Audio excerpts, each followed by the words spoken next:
Live mula sa CLTV 36 Studio. CLTV 36 News. Maya Pabengi, Pampanga, magandang gabi, Central Luzon. Ako po si JM De Jesus at oras na para sa mga maiinit na balitang Central Luzon ngayong Miyerkules, September 24. 64 barangay sa Central Luzon binaha dahil sa habagat at mga bagyo. DPWH tumanggap ng report na may ibang contractor sa kandating flood control project. Mga isasagawang proyekto ng SBMA inilatag sa AmCham North Luzon. Public consultation isinagawa kaugnay ng pagbabalangkas sa Environmental Fee Ordinance. At Philippine Tennis Center itatayo sa New Clark City. Nadagdagan pa ang bilang ng mga barangay na lubog sa baha sa rehiyon batay sa ulat ng RDRRMC. Naka-blue alert pa rin ang ahensya kasabay na paghahanda sa papalapit na bagyong Opong. Narito ang balita. Umabot na sa 64 na barangay ang nalubog sa baha sa Central Luzon, bunsod ng epekto ng hanging habagat, bagyong Mirasol at Super Typhoon Nando, ayon sa Regional Disaster Risk Reduction and Management Council o RDRMC. Batay sa Situational Report o SITREP number 7 ng RDRMC, 5 rito ay sa Nueva Ecija, 58 sa Pampanga at 1 sa Zambales. Nadagdagan ng mga pamilyang naapektuhan na nasa 8,702 o 32,186 na individual na mula sa 114 na barangay sa rehiyon. Lumobo rin sa 586 families o 1,292 individuals ang kasalukuyang nasa 29 na evacuation center sa 7 probinsya. Habang 64 families o 177 individuals outside evacuation centers ang naserbisyuhan sa Aurora at Bulacan. Kasalukuyan namang vina-validate ng RDRMC ang mga naiulat na 2 sugatan at 4 na nawawala sa Aurora at 2 nasawi sa Morong Bataan. 8 na ang partially damaged sa mga bahay makaraang madagdagan ng isang insidente sa Norzagaray, Bulacan. Nagkaroon din ng preemptive evacuation sa 20 pamilya sa Orion, Bataan na kasama sa kabuang 372 families o 1,101 individual na paunang inilikas. Nasa mahigit 1.1 million pesos na halaga ng tulong mula sa Social Welfare and Development Offices ng Aurora, Nueva Ecija at Bataan ang naipaabot sa mga naapektuhang pamilya. Wala pang ulat ang RDRMC hinggil sa pinsala sa agrikultura sa rehiyon. Madaraanan rin lahat ng kalsada at mga tulay para sa mga motorista at manlalakbay. Samantala, naka-blue alert status pa rin ng RDRMC na patuloy ang pagbabantay sa pag-ulan na dala ng habagat at naghahanda sa papalapit na bagyong Opong. Ako si Jody Dizon Mercado para sa CLTV 36 News.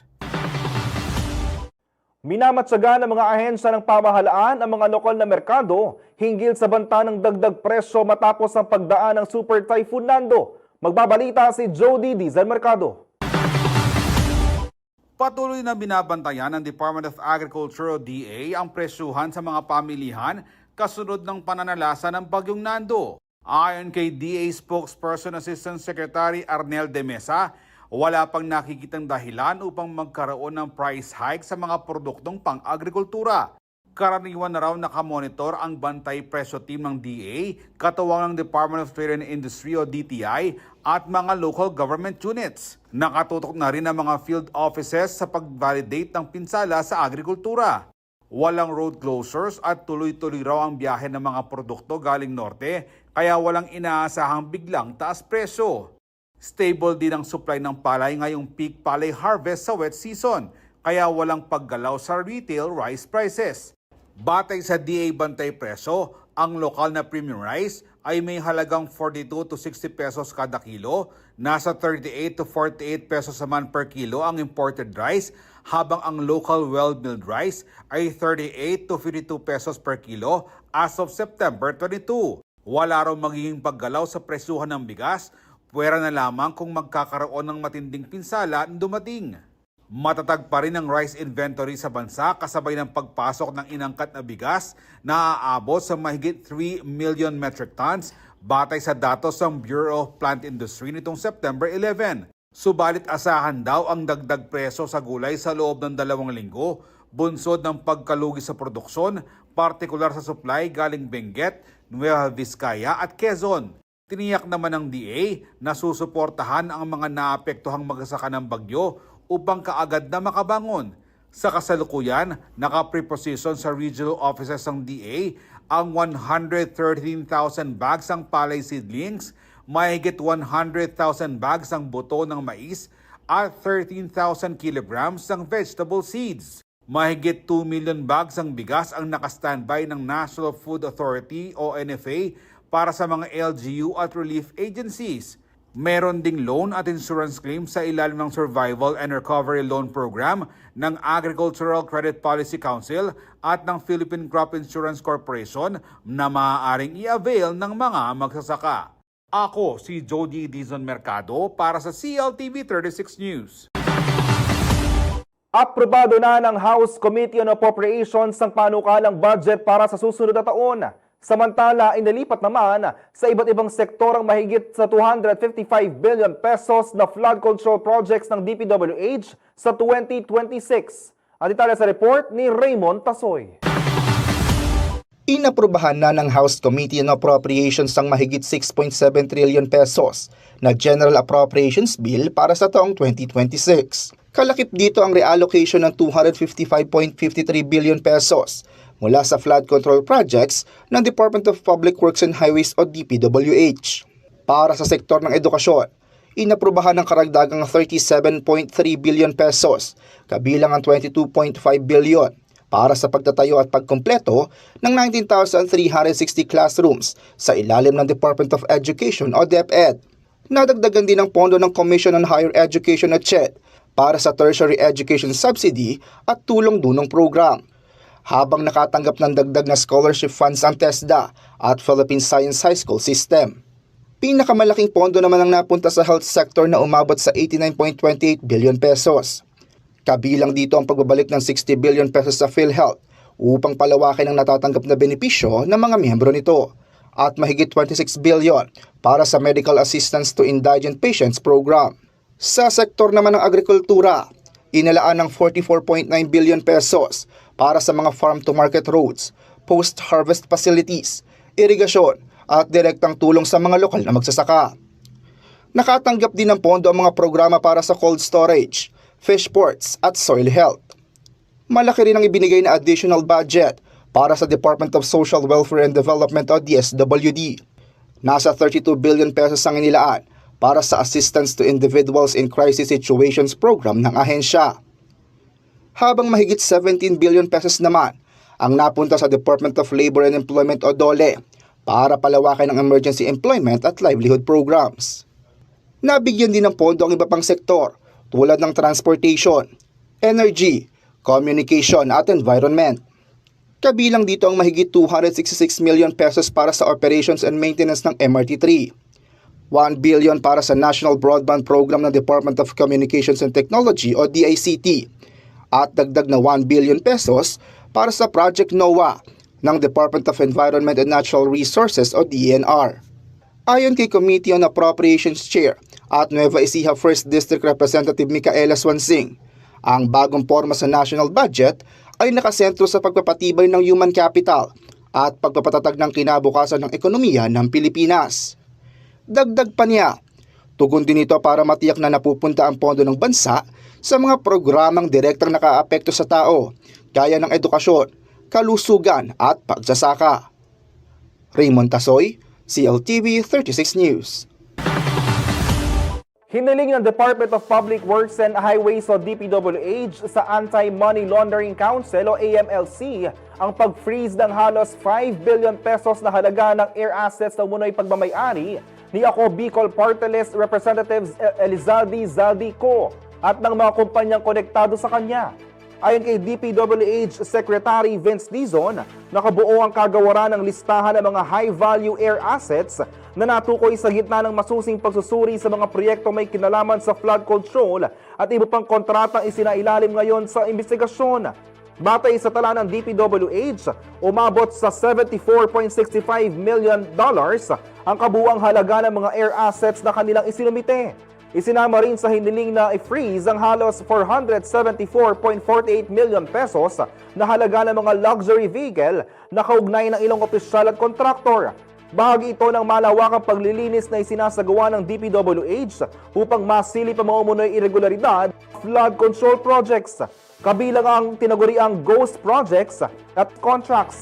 Git ni Dizon, mahalagang matukoy at mabawi ang mga yaman na pinaghihinala ang nagmula sa hindi tamang paggamit ng pondo ng bayan.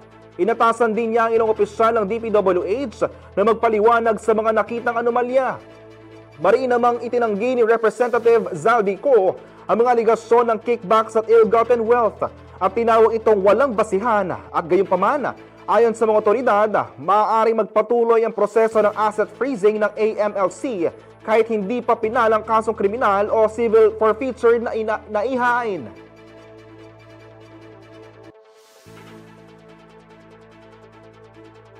Manatili nakatutok para sa iba pang mga balita ngayong araw.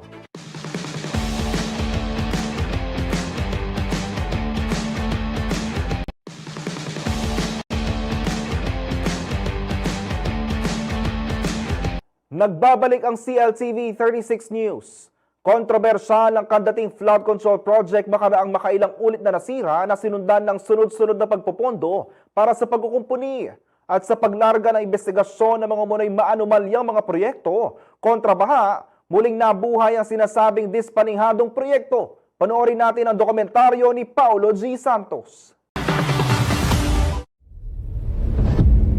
Hindi biro ang volume ng tubig na bumababa sa upstream portion ng Nueva Ecija patungo sa unang bayan na dinadaanan ng major river basin dito sa Central Luzon.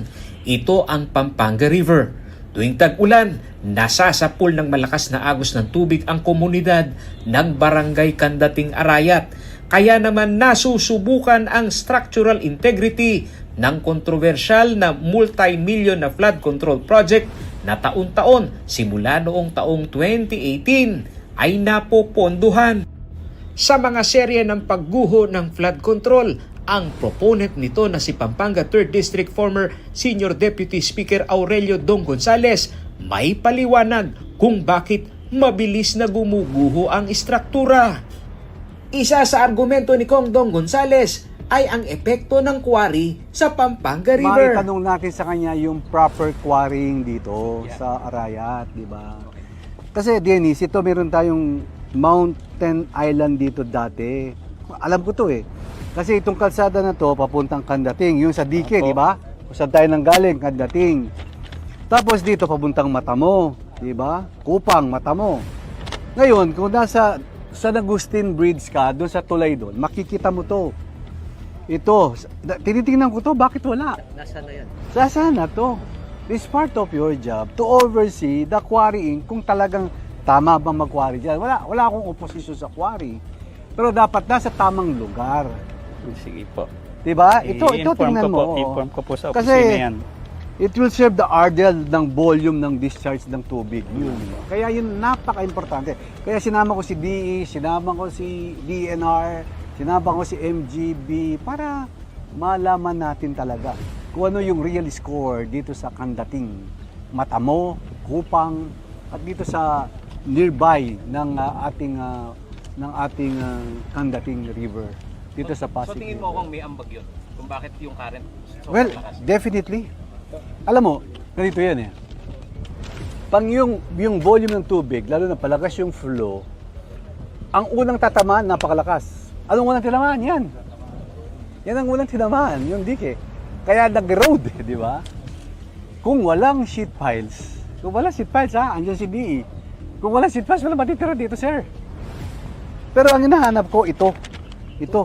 Bakit kinwari daw ito sa aking pag-aaral?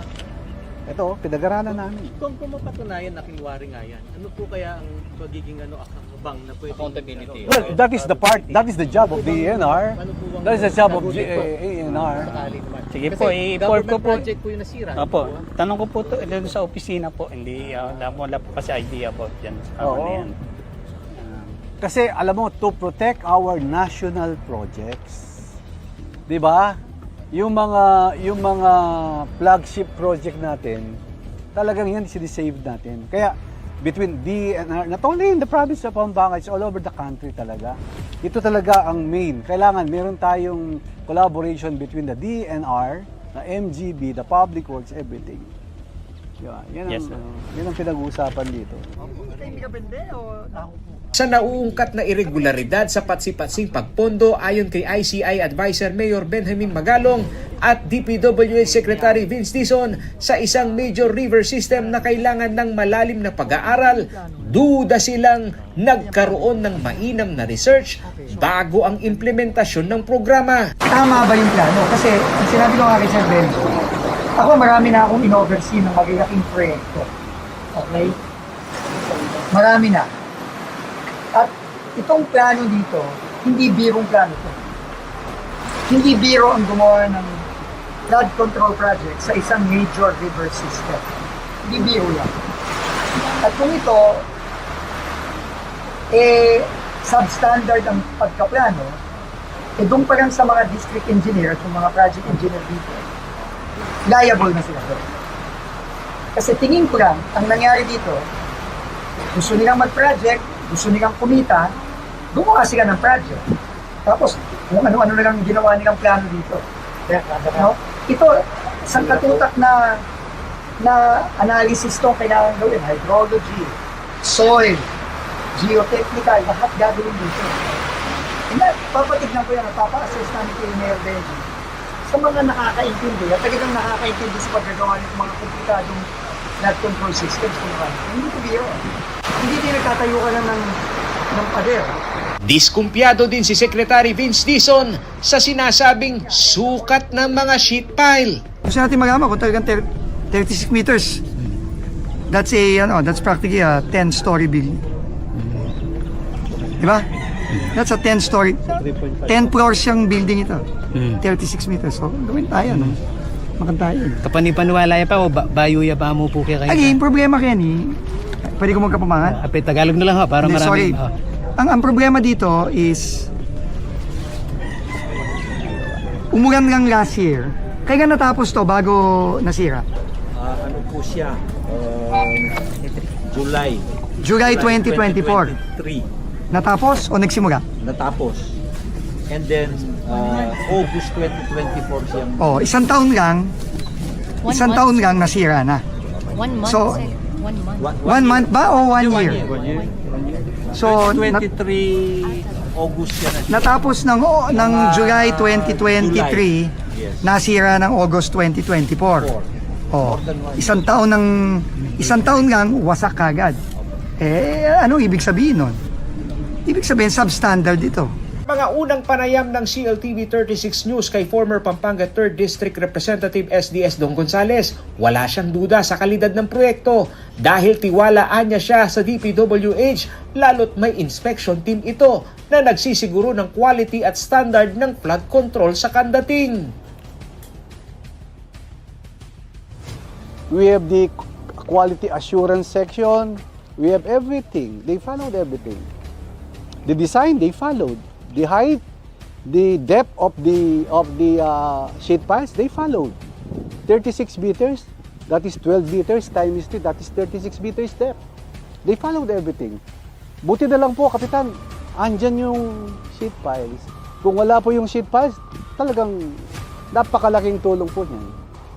Just imagine, kung wala kang depensa, mas grabe po yun nangyari. Yun lang po yung masasabi. So may itong pambugan. Last year po. Last year. Kung ang proyekto ay hindi nagtatagal at madaling bumuho, sa argumento naman ni Secretary Vince Dizon, hindi na ito kapani-paniwalang pasok sa standard. Nagganun Kaya ako sheet August pile this niya. year. Natatamaan po kasi. So parating move. Hindi kaya nga, yun yung sinasabi ko. Hindi ko. So inaayos nyo, ang experience nyo na, bawat gawa ninyo, nasisira ulit. Tapos pinipilit na naman natin ngayon. Actually po hindi naman ganun na nasisira. Minsan lang anong po tawag yung, mo dyan? Hindi, minsan lang po yung talagang gumuho siya. Ayan po yung mga Hindi, residente. pero pag Kasi gumagalaw, Pag sinasabi mong gumagalaw, eventually, masisira din yun. Hindi po kasi, Diba? kumbaga, dahil yung sheet pile na medyo nag-incline, yung second sheet pile na binabaon, tinatamaan yung sa ilalim. Kaya minsan, magre-realign ulit. Oo nga. Pero ibig sabihin nga, may problema. Either may problema yung methodology nyo, o may problema yung design. Parang ulit-ulitin natin to, ganyan din mangyayari. Tingin ko, ganyan din mangyayari dyan, kahit matapos nyo to. Hindi po, kaya sinisigurado na namin yung ano, yung talagang pag-reconstruction, talagang tinitibayan po namin. We need to assess this. If the design is correct, if the methodology is correct, everything, it's gotta be assessed. Ang gumawa na ito, yung mga engineer dito sa district office. Oh. Fraud to, siguro mga walang alam yan, sigurado. Sumusunod lang po tayo doon sa naka-design. Mga welding ho ba yan? Wina-welding lang nyo lang yan? Alam mo, Wina-welding lang yan? he is claiming he is hitting 30 meters. So the 12-meter pile, pinapatong nila, wine-weld nila yung dugtong. Dugtong po. Pero may strap po yun. Kabila. That methodology needs to be assessed if that actually works or not. This is a big river. Yeah. Malaking ilog to. Hindi biro tong ilog na to. Oh, madago yan. Potang masikan niya yung Danong Kenny eh. So, Ito yung problema talaga pag walang plano na maayos eh. Tapos yung mga tumitira ng plano, yung mga dito na pinagkakakitaan lang po. Tinapat din ni Secretary Dizon ang kontraktor na si Edgardo Sagum sa isyu ng panghihiram ng lisensya o royalty scheme. Engineer, ikaw ang contractor on record, di ba? Pero ikaw ba talaga ang gumagawa dito? Totoo ha? Ikaw ang gumagawa dito ha? Hindi mo to sinabcon ha? Hindi po. Sigurado yan, i-check ko yan, engineer. Ikaw talaga ang gumagawa ha? Yes po. Yes po. Iba yung naririnig namin. Kaya mga ano lang po siguro yun. Wala po akong alam doon. Ako po talaga yung gumagawa. Sige, basta on record, sinabi mo sa akin, ikaw gumagawa. Magagaman at magagaman ko din kung sino talaga gumagawa dito, kung pinahiram mo lang ang lisensya mo, kung kanino dito.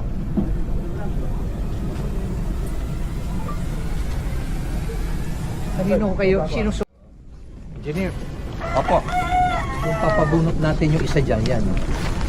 Ano po, kaya naiiwan po, hindi namin talaga Yung nandun ho, yung nawala ho doon sa linya. Hindi So na po, ipapabunot natin yung dulo na yon. hindi po, actually, dapat nga kukunin namin yan eh. Kaya lang, Hindi, talaga. tanong ko, kung ipapabunot mo ho yun. Hindi na kayo, kami magpapabunot. Okay Kami lang. ho magbubunot. Apo. Pabunot natin. Ano ho? Okay lang. Kasi po kami nag-try talaga. Ano po kasi sila eh. Pabunot ka natin yung Interlocking po sila eh. Sir. Markahin nyo nga yung papabunot natin dyan. Opo, sir. Yung dulo, yung dulo. Yes, sir. tama, may Markahin nyo yung papabunot. Hindi, yun nandito. At yung nandito. Yes, sir. Pabunot. Kaibigan, ang sheet pile na nakahiga dito sa katating at dito sa kanilang napagkakasunduan ng Edmarie Construction at nito pong ICI Advisor Mayor Benjamin Magalong magkakabunutan ho ng sheet pile. Nakikita ho ninyo ngayon, iaalsa. Ito hong isa na sinasabi na nasa 30 meters, may dugtungan ho daw yan. Kaya alamin ho natin mga kaibigan sa pagbabantay ng CLTV 36 News Team kung gaano ho katotoo na ito ay hindi substandard o gayon naman ho, dinaya ito hong sukat ng mga sheet file. Tabayanan po ninyo sa CLTV 36 News. Samantala, kinumpirma ni Secretary Vince Dizon ng DPWH na nakatanggap sila ng report na may ibang kontraktor ang kontrobersyal na flood control project sa Barangay Candating, Arayat, Pampanga. Sa pagbisita ng kalihim kasama si Independent Commission on Infrastructure o ICI Chief Advisor Mayor Benjamin Magalong sa proyekto nitong Martes, September 23, tinanong niya mismo si Engineer Edgardo Sagum kung siya ba talaga ang gumagawa nito. Si Sagum ang may-ari ng Edmarie Construction Training Corporation na nakalagay na kontraktor ng mahigit 300 million pesos na flood control project na gumuho isang taon matapos makumpleto noong 2024. Batay na rin sa information board ng proyekto. Git ni Sagum, siya ang gumawa sa proyekto at hindi na ito pinasubcontract, bagay na pinagbabawal ng batas. Tila hindi naman kontento si Dizon sa sagot ng inhinyerong Kabalen at sinabing malalaman din niya ang totoo sa takdang panahon.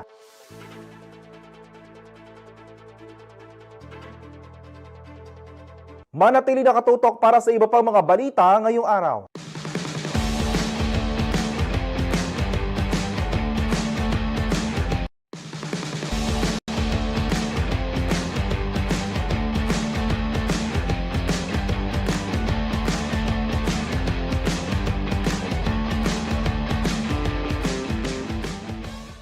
Nagbabalik ang CLTV 36 News. Inilatag ng SBMA ang kanilang mga big projects sa pagbisita ng American Chamber of Commerce of the Philippines. Kasama sa mga ito ang mga pasilidad para sa mga darating na cruise ships. Narito ang balita. Ipinresinta ng Subic Bay Metropolitan Authority o SBMA ang mga malalaking proyektong isasagawa ng ahensya sa loob ng Freeport Zone sa pagbisita ng isang business group nitong September 17. Personal na sinalubong ni SBMA Senior Deputy Administrator for Business and Investment Renato Lee III si AmSham North Luzon President Denise Molintas sa Subic Bay Freeport leg ng kanilang pagbisita sa iba't ibang business district sa bansa. Inisa-isa ni Lee ang mga proyektong ipapatupad sa Subic, kabilang rito ang bagong pagdadaungan ng cruise ships sa Redondo Peninsula na siyang bababaan ng mga pasaherong dadaan rito. 1.2 billion pesos ang ilalakan umano sa proyekto na may habang 380 meters para sa berth 1 at 350 meters sa berth 2. Aabot naman sa 8.3 billion pesos ang gagastusin sa reclamation ng cruise passenger terminal at cruise leisure and commercial area. Magsasagawa rin anya ang SBMA ng redevelopment sa Boton Wharf na gagawing 12.8 hectare terminal na may 920 meters na berthing length. Kasama rito ang pagtatayo ng 5 bodega na may 5,000 square meters sa lawak bawat isa. Kasabay nito ang itatayong administration offices, staging areas, access roads, rehabilitasyon ng mga kasalukuyang kalsada at instalasyon ng shore power. Nasa preparatory stage naman ang planong pagtatayo ng multipurpose terminal sa Redondo Peninsula.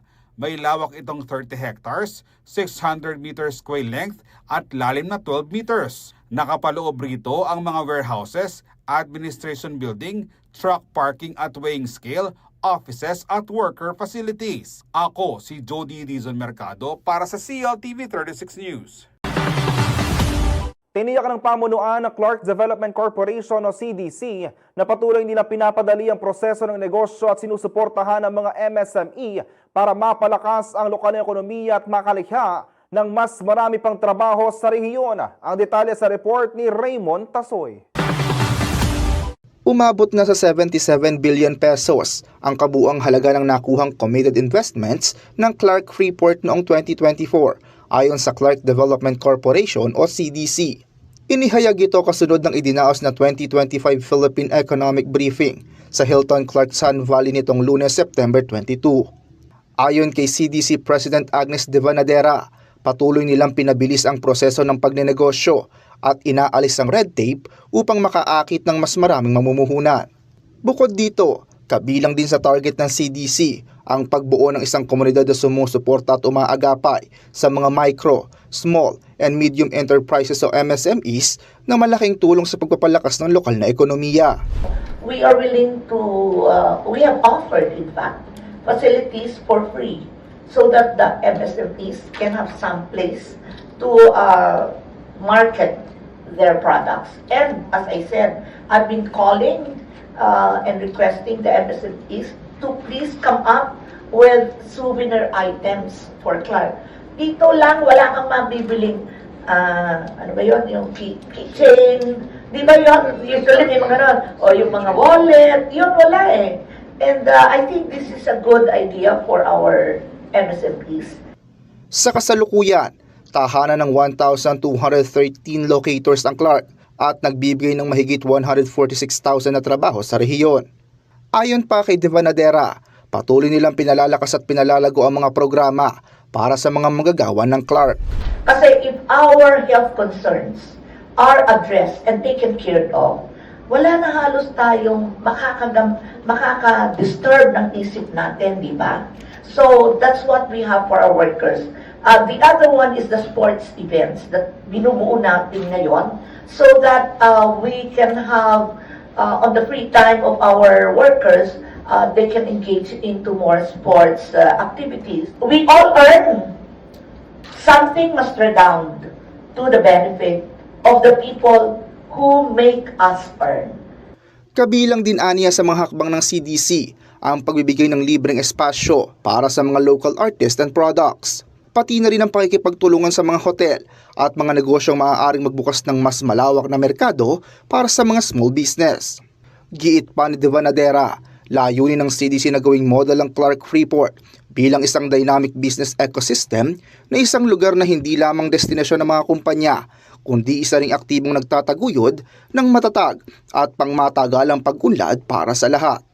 Raymond Tasoy, CLTV 36 News. Nakibahagi ang ilang Angelenyo sa ika-6 na public hearing ng Angeles City Committee on Environment and Public Utilities sa Kabuhayan Power Building ng City Hall ngayong Miyerkules, September 24. Layunin na pagdinig na pag-aralan at dinggin ng mga suwestyon, opinyon at karanasan ng mga taga-Angeles City para sa pag-amyenda sa ordinansa tungkol sa pagpapataw ng environmental fee ng water utility companies. Ayon sa komite, mahalaga mapakinggan ang mga hinaing ng key stakeholders bago formal na amyendahan ang naturang ordinance. Samantala, muling magsasagawa ng public hearing ukol sa isyu sa susunod na Miyerkules, October 1.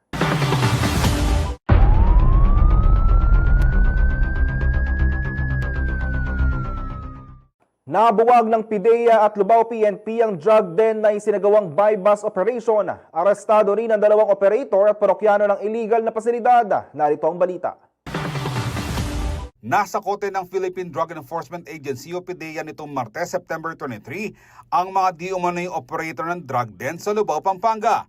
Pinangunahan ng PIDEA Pampanga Provincial Office kasama ng Lubao Municipal Police Station ang buy-bus operation sa Barangay San Roque Arbol pasado alas 5 ng hapon kung saan nalansag ang nasabing pasilidad at nakumpiska ang hinihinalang shabu.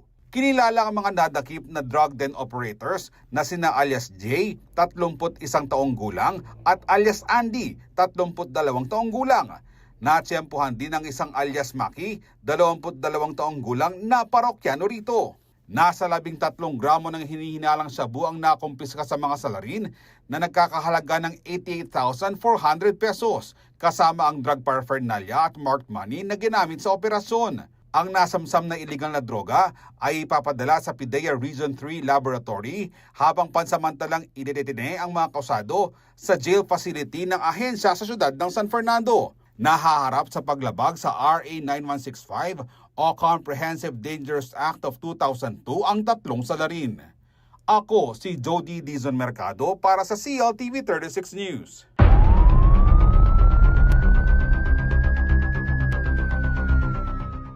Manatili nakatutok para sa iba pang mga balita ngayong araw.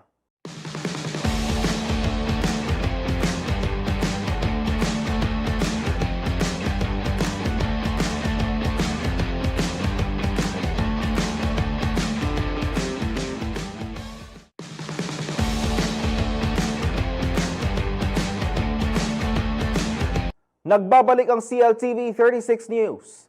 Inihayag ng Department of Education na makabuluhang pag-unlad sa paggamit ng artificial intelligence sa mga programa nito. Batay sa inilabas na media report ng Education Center for AI Research o ECAIR. Ayon kay Education Secretary Sunny Angara, nakatulong ang paggamit ng AI upang mapaigting ang transparency at gawing mas mabilis at patas ang serbisyo ng DepEd. Kabilang sa mga proyektong tampok sa ulat ng Project Talino, isang digital mapping system na sumusuri sa real-time gaps sa silid-aralan at pasilidad sa malalayong lugar.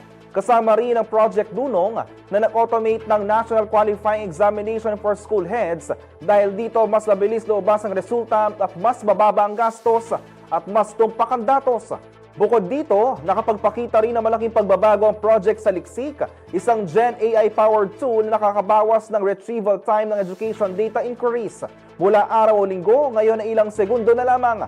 Nakatakda namang ilunsad ng DepEd ngayong ikalawang semestre ng 2025 ang Project Sigla para sa mga batang kulang sa nutrisyon at Project Sabay para sa mga mag-aaral na may dyslexia at speech disorders. Target din ng ahensya na matapos ngayong taon ang prototype ng Project Ligtas na tutulong sa pagsusuri ng kahandaan ng mga paaralan laban sa sakuna.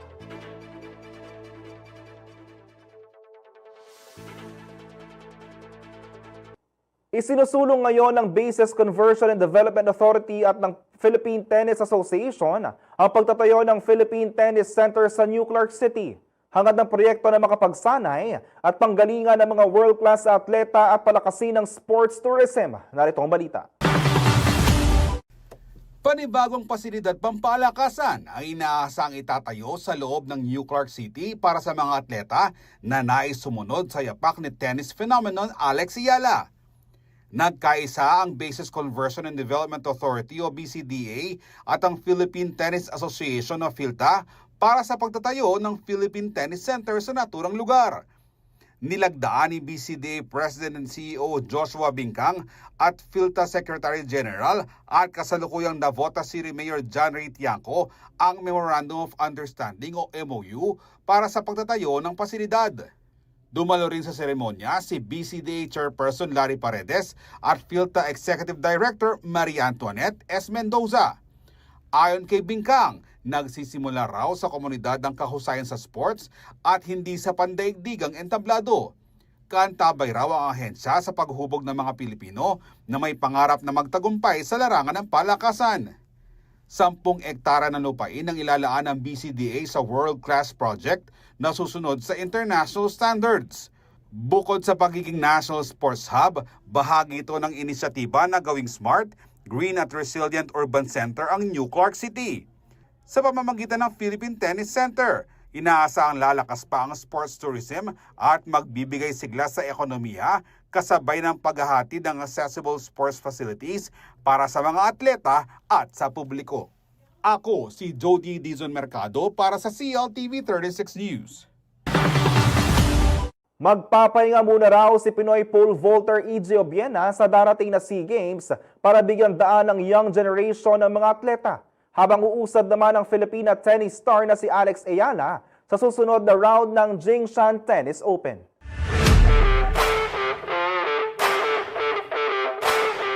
Posibleng magpahinga muna si Pinoy star pole vaulter EJ Obiena sa darating na Southeast Asian Games na gaganapin sa Thailand ngayong Disyembre upang bigyang daan ng mas batang henerasyon ng mga manlalaro. Bagamat 3 beses na siyang nagkampiyon sa SEA Games at kasalukuyang hawak ang Asian record, iginiit ni Obiena na mas mahalaga para sa kanya ngayon ang pagbibigay ng karanasan kina Hoket de los Santos at Elijah Cole kaysa sa panibagong panalo. Paliwanag ng 29 anyos na Olympian matapos manalo sa atletang Ayala World Pole Vault Challenge sa Makati nitong linggo, September 21, mas gusto niyang makita ang mga kabataang atleta na sumabak sa pressure at makalasap ng tagumpay sa naturang kompetisyon.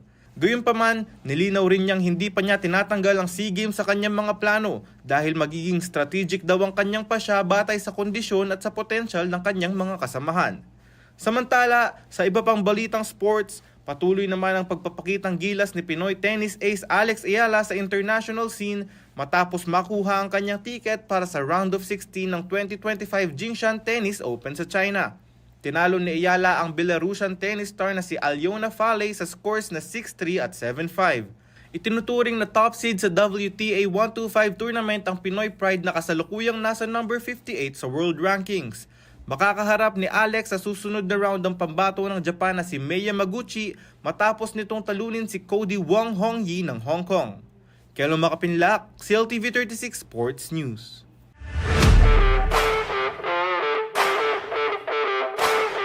From boxing legend to team leader, Manny Pacquiao sasabak sa bagong Netflix show na Physical Asia kasama ang elite athletes ng Pilipinas, gaya na lamang ng ating kabalen na si Lara Liwanag. Alamin ang buong detalye sa Entertainment News ni Arlene Salonga.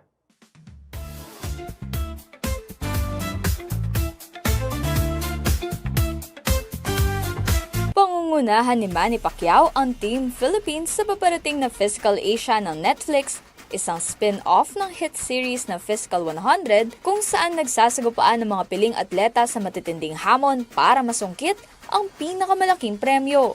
Batay sa teaser ng Netflix, si Pacquiao ang magiging leader ng 6 kataong koponan ng Pilipinas na binubuo ni National Sambo athlete Mark Mugen, strongman Ray Jefferson Kerubin, Rugby National Team player Justin Coveney, at ang hurdler ng national track team na si Robin Brown. Kasama rin sa team si Lara Liwanag na isang CrossFit athlete mula Pampanga. Nagsimula siyang mag-CrossFit noong 2014. Siya rin ay isang registered nurse at coach ng aspiring CrossFit athletes. Sa kasalukuyan, siya ang number 2 sa ranking ng mga kababaihan sa Pilipinas sa 2025 CrossFit Open at number 137 naman sa Asia. Bukod kay Pacquiao, kabilang sa mga superstar na mangunguna sa kani-kanilang koponan ay sina Donghyun Stun Gun Kim ng South Korea, Yushin Okami ng Japan, Robert the Reaper Whittaker ng Australia, Superbon ng Thailand, Orkon Bayar Saikan ng Mongolia, Recep Kara ng Turkey, at Igeds Executioner ng Indonesia. Sa bagong bersyon,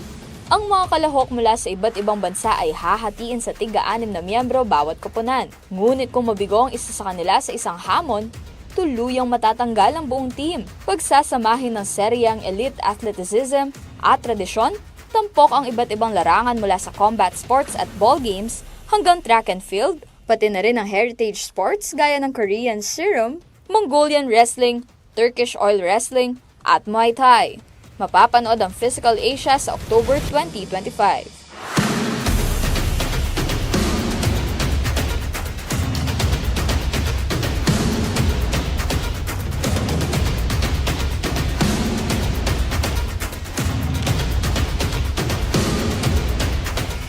Arlene Salonga, CLTV 36 News.